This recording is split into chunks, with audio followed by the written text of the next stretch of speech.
네, 3학년 친구들 안녕하세요. 오늘도 즐거운 사회 공부 시간이 돌아왔습니다. 자, 오늘날 사람들이 통신수단을 이용하는 모습에 대해서 공부해 보겠습니다. 자, 교과서 117쪽을 펴주세요. 말씀드린 대로 오늘날 사람들이 통신수단을 이용하는 모습에 대해서 오늘 공부를 해볼 텐데요. 교과서 117쪽에는 도윤이가 알림장을 학교에 두고 온 그림이 있죠. 어떻게 된 일인지 영상으로 만나보겠습니다. 알림장이 어디 갔지? 분명히 학교에서 가져왔는데. 내일 준비물이 뭐였지? 맞다. 친구들에게 물어봐야겠다. 은채한테 전화를 해볼까? 은채한테 문자를 보낼까? 학교 누리집 게시판에 준비물이 나와 있을 거야. 그래, 결심했어. 네, 잘 보셨나요? 도윤이가 알림장을 학교에 두고 와서 준비물이 무엇인지 잘 모를 때 어떤 방법들을 떠올렸죠? 우선 친구에게 전화하는 방법 먼저 떠올렸고요. 이어서 친구에게 휴대폰 문자 보내기, 또 학교 홈페이지 온라인 알림장 확인 등 다양한 방법을 떠올렸습니다. 이 중에서 도윤이는 어떤 방법을 선택하기로 결정했을까요? 도윤이가 이처럼 다양한 방법을 떠올릴 수 있었던 것은 바로 오늘날 다양한 통신수단을 이용할 수 있게 되었기 때문이겠죠. 네, 교과서 118쪽을 보시면요. 그렇게 쓰여 있습니다. 오늘날 사람들은 일상생활에서 다양한 통신수단을 이용합니다. 자, 생활에서 통신수단을 어떻게 이용하는지 살펴봅시다 라고 되어 있죠. 네, 그리고 아래에 이용 가능한 오늘날의 통신수단이 소개되어 있습니다. 하나씩 살펴보겠습니다. 자, 먼저 첫 번째는요. 네, 편지로 소식을 전하는 그런 모습입니다. 여기 편지함에서 편지를 꺼내고 계신 모습입니다. 옛날부터 쭉 사용해 왔던 통신수단입니다. 네, 또 다른 통신수단으로는요. 휴대전화를 꼽을 수 있습니다. 지금 사진은 휴대전화로 약속을 정하고 있는 모습입니다. 네, 또 다른 통신수단으로는요. 바로 텔레비전을 들 수 있습니다. 지금 이 사진은 텔레비전으로 운동 경기를 시청하고 있는 모습인데요. 운동 경기뿐만이 아니라 드라마나 뉴스, 각종 시사 프로그램도 다 시청을 하실 수 있죠. 그런데 요즘은 이렇게 TV를 통해서만 프로그램을 보실 수 있는 건 아니고요. 이렇게 스마트폰을 통해서도 TV나 다양한 유튜브 채널을 시청하실 수 있습니다. 함께 기억해 주세요. 네, 다음은 길도우미로 길을 찾는 모습이 나와 있습니다. 이때 길도우미란 지도를 보이거나 지름길을 찾아주어 자동차 운전을 도와주는 장치를 말합니다. 흔히 내비게이션이라고 하는데요.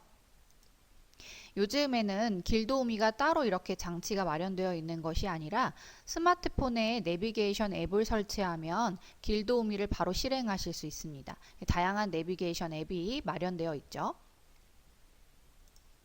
자, 오늘날 사람들은요, 과학기술의 발달로 휴대전화, 텔레비전, 길도우미 등 여러 가지 통신수단을 이용합니다. 사람들은 통신수단을 이용해서 다양한 정보나 소식을 서로 주고받는 등 여러 이점을 누리고 있습니다. 네, 특히 우리가 기억해야 할 것은요, 바로 스마트폰입니다. 스마트폰은 여러 가지 통신수단을 하나로 합쳐놓은 휴대전화 라고 할 수 있겠는데요. 스마트폰의 다양한 활용 모습을 좀 살펴보겠습니다. 먼저 스마트폰으로 신문 구독을 할 수 있습니다. 예전에는 신문을 종이로 이렇게 봤었는데 요즘에는 스마트폰 안에 신문이 들어가 있고요. 슥슥 손으로 넘기면 신문을 보실 수 있죠. 또 이것과 비슷하게 스마트폰 또는 태블릿 PC를 활용해서 전자책을 읽을 수 있습니다. 독서를 이제는 책으로 하는 것이 아니라 이북이라는 전자책으로 하실 수 있죠. 또 스마트폰을 이용해서 인터넷 검색을 하시거나 메일을 확인해 보실 수도 있습니다. 또 은행으로 직접 가지 않아도 휴대전화로 은행 일을 볼 수 있습니다. 은행에서 제공하는 앱을 설치하면요. 송금, 입금 이런 게 다 됩니다. 또 휴대전화로 노래를 들을 수 있고요. 영화나 글, 만화 등도 볼 수 있습니다. 그래서 다양한 취미 활동을 이 스마트폰 하나로 하실 수도 있습니다. 네, 스마트폰 활용과 관련해서 다양한 SNS 활동 참여를 빼놓을 수는 없는데요. 트위터, 유튜브, 페이스북, 카카오톡 등 여러분이 한 번쯤은 들어보셨고 사용도 해보셨을 법한 그런 SNS들. 자, SNS가 도대체 뭘까요? 자, SNS란 누리소통망 서비스를 영어로 나타낸 약자입니다. 자, 인터넷을 통해서 공개 또는 비공개적으로 자기 개인정보를 드러내고 서로 다른 사람의 생각이나 정보를 주고받을 수 있는 온라인 서비스를 말합니다. 이 모든 것을 하나로 합쳐서 SNS라고 하고 이 SNS를 제공하는 여러 가지 프로그램들이 각각 있는 것이죠. 다양한 사람들과 서로의 생각과 지식을 공유해서 새로운 관계, 친구를 맺을 수 있어요. 또 시간과 장소에 상관없이 빠르게 정보를 주고받을 수 있어서 많은 도움을 주고받는데요. 자, 그럼 이 SNS가 빠르게 정보를 주고받음으로 인해서 어떤 도움을 줄 수 있는지 한 가지 사례를 영상으로 잠깐 살펴볼게요. 새벽부터 일어난 물난리 소식을 누구보다 빨리 전한 곳은 페이스북과 트위터 등 SNS였습니다. 네, 각종 기관의 대처가 늦어지는 상황에서 시민들은 실시간 현장 상황을 공유하며 대처했습니다. 감당하지 못하고 솟구치는 배수구에 현장 중계까지 이루어집니다. 자, 현재 실상황. 여기 어디입니까? 시민들의 SNS는 실시간으로 소통하며 도움을 주고 폭우를 견디어냈습니다. 네, 영상을 통해서 SNS가 정보를 실시간으로 주고받음으로 인해서 얼마나 큰 도움을 주었는지를 확인해 봤습니다. 자, SNS는 이처럼 일상생활의 사진, 나의 생각, 감정 등이 담긴 글 등을 나의 SNS 계정에 업로드할 수 있습니다. 지금 보시는 것처럼요. 그러면 이걸 본 많은 사람들은요, 이게 마음에 들 경우에 좋아요나 공감 버튼을 누르고 응원해 줄 수 있고요. 또 댓글을 남길 수도 있습니다. 자, 지금 보시는 것은 유튜브 채널의 모습인데요. 이 채널 영상이 마음에 들었을 때 아래쪽에 엄지 이렇게 찍혀든 그림 보이시죠? 이런 것들을 눌러서 공감이나 좋아요를 표시할 수 있어요. 또 이처럼 직접 댓글을 달 수도 있습니다. 그런데 SNS가 좋은 점만 있는 것은 아니고요. 어두운 면도 있습니다. 댓글을 달 때 악성 댓글, 비난의 글을 달아서 누군가에게 상처를 주는 일이 계속 일어나고 있고요. 또 나쁜 행동을 여러 사람이 함께 하기 위해서 SNS를 하기도 하는 등 여러 문제점도 있습니다. 문제점이 발생하지 않도록 각자 주의를 해야겠죠. 네, 지금까지는 스마트폰에 대해서 좀 살펴봤는데요. 스마트폰은 크기가 좀 작죠. 그런데 보기가 불편할 경우에 스마트폰과 기능은 같지만 그 화면의 크기를 더 크게 하기 위해서 지금 보시는 것과 같은 태블릿 PC 등도 이용하실 수 있습니다.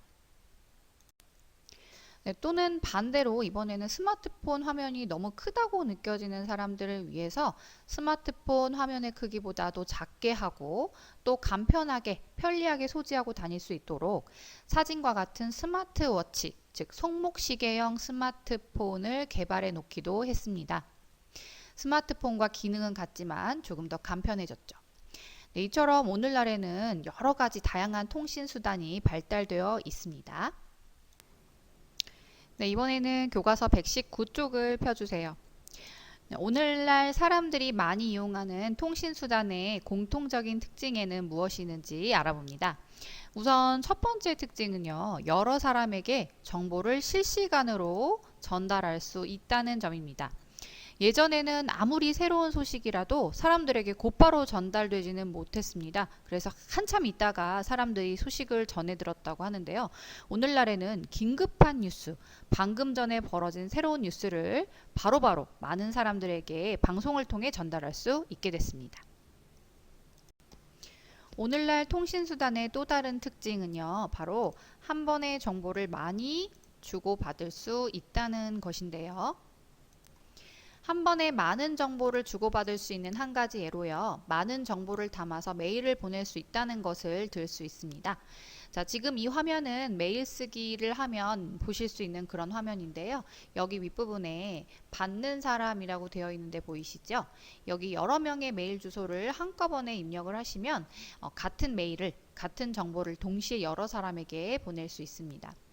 또 이쯤에 파일 첨부라고 되어 있는 데가 있죠. 여기는요, 메일을 보낼 때 한꺼번에 많은 정보를 보낼 수 있도록 파일 첨부 기능이 있는 그런 부분입니다. 여러 개의 파일을 한꺼번에 보낼 수 있습니다. 또 가운데 있는 제일 중요한 부분이죠. 여기는 내용을 쓰는 부분인데요. 많은 정보를 담아서 편지를 길게 써서 보낼 수 있습니다. 이처럼 여러분이 지금 살펴보신 메일 쓰기만 보더라도 한 번에 많은 정보를 주고받을 수 있도록 되어 있는 것을 확인하실 수 있습니다.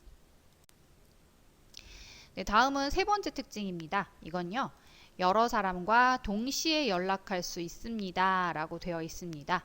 자, 이 그림은 단체 대화방에서 여러 사람과 대화를 주고받는 그런 그림입니다.